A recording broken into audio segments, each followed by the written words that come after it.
How dare you part your non-existent lips to say something like that? I'm wondering the same thing because money stays. First of all, welcome back.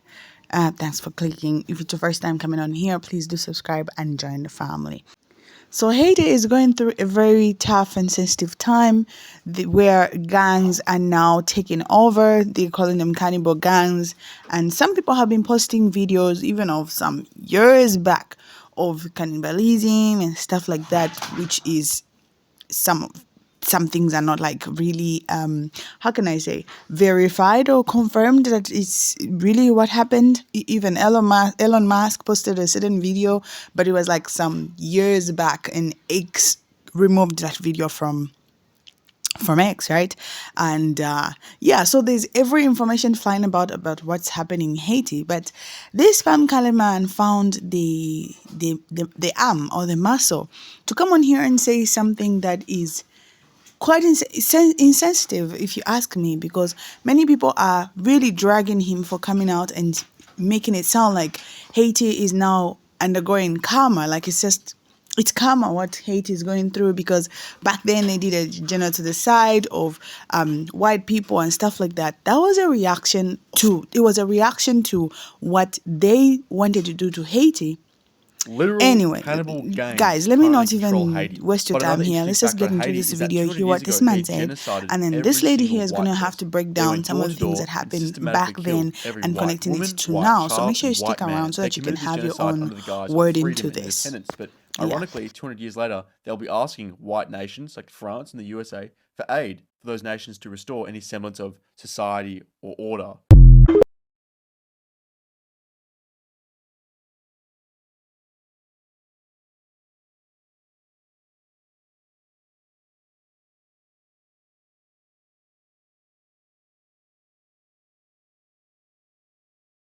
Literal cannibal gangs currently control Haiti. But another interesting fact about Haiti is that 200 It's a beautiful day in LA, and I'm about to drag this bitch. Let's talk about this. First and first, mostly, my name is Madison, the creator behind the Madison channel. I actually have a podcast where I'm detailing the history of slavery and looking at it through the lens of true crime called Bloodstained. If that's interesting to you, then hit the link in the bio, subscribe to The Swan, subscribe to the YouTube channel, subscribe to me on all DSP, subscribe to my Substack for more intimate information about me. All of that is linked in the bio. Get into it. Episode 1 is already out. Surprise, surprise, I have an entire episode dedicated to the Haitian Revolution because it does not get its shine for how important it was for shaping the modern world, okay? Haiti freed itself and then it freed the world. The reverberations of the Haitian Revolution led to slavery being outlawed in all Western countries, okay? But again, if you want to hear all those details, this is broad strokes, but if you want the details, link in the bio.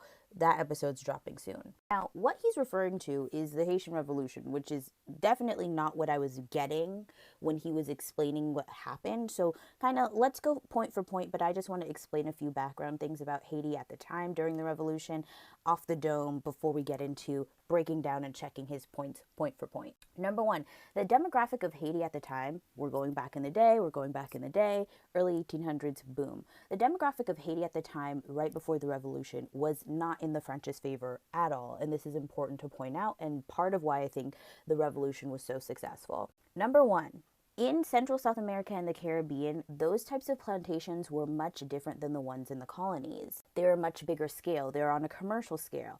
There's something called mercantilism, I think that's how you pronounce it, but it's the concept that's the basis for colonialism, which basically says there's a mother country and then you claim different pieces of land and you use those pieces of land specifically for their raw materials to enrich the mother country, right? That was just the vibe at the time. That is what a lot of European nations did, and that's why a lot of them are rich. Haiti was a French colony, and so when it comes to these, specific places where plantations were live in Central and South America and the Caribbean, the plantations weren't like the plantations in the colony. It was very uncommon for an owner of a plantation in North America and the colony to have more than 100 slaves. It was very common in those places because you have to think it was just big swaths of land based on the economy of free labor, sending the raw materials to the mother country so they can enrich themselves, right? Because of that, the demographic there was very much swayed towards the enslaved Africans. Over 90% of the demographic population of Haiti at that time was enslaved Africans. And then the little bit of 10% was split up amongst, mixed people, as well as, white overseers that were not landowners, and then the white landowners, right? On top of that, it also wasn't really common for like whole European families to like live and settle there. It was mostly men. It was mostly, them overseeing their land or their plantation, or working for the plantation to send money back to the motherland where their actual family lived. You know what I'm saying? Now, the French there were outnumbered to an insane degree, but they didn't think that the enslaved Africans had enough sense to ever revolt against them, which was obviously a huge mistake. But that is the foundation for what we are talking about now. Now let's check Mr. whatever his name is. First and first, mostly that massacre he's specifically talking about was actually a retaliation to a massacre that was carried out by the Europeans first. You wouldn't know that if you didn't look it up. You clearly looked it up only as far as Wikipedia, not shading Wikipedia, but you didn't really look it up in context as to what was happening. Mind you, this is in the midst of a revolution. This is in the midst of a war. So let's contextualize that genocide properly, first mostly. Secondly, and what I want to spend the most time talking about, is what he was saying in the latter half of his commentary about the money and Haiti begging for money. Let's clear all of that up.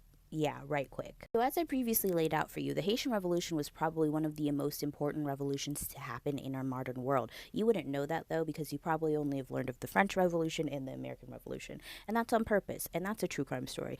But we can get into that in Bloodstained. What I mean to say is this: the truth of what happened after the Haitian Revolution answers a lot of questions. So boom, Haiti successfully pushes out the European powers that were trying to come in and re-enslave them, okay? It's been years of fighting.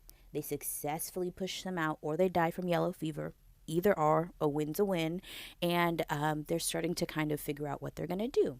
And then boom, the French pull up to the coast of Haiti with guns and an army and basically say, hey, you owe us a ton of money. Basically what the French did is calculate, the infrastructure they left and the enslaved people that they had to forego owning because of the revolution, calculated all of that, came up with a nice number. I think it was over 200 million, if I'm not mistaken, probably over some billion in today's money, but, some kind of million in yesterday's money. And basically they said, okay, you have to pay us back all of that money with interest. Yeah, or else we won't recognize you as a legitimate place. Of course, Haiti at the time didn't have any money. They didn't have the money to pay the French back for this. They did not have the money to do that. So they had to borrow the money with huge interest in order to pay the French back. So they start paying the French back. It takes them years to pay the French back up to a point, and then surprise, surprise, America buys the debt.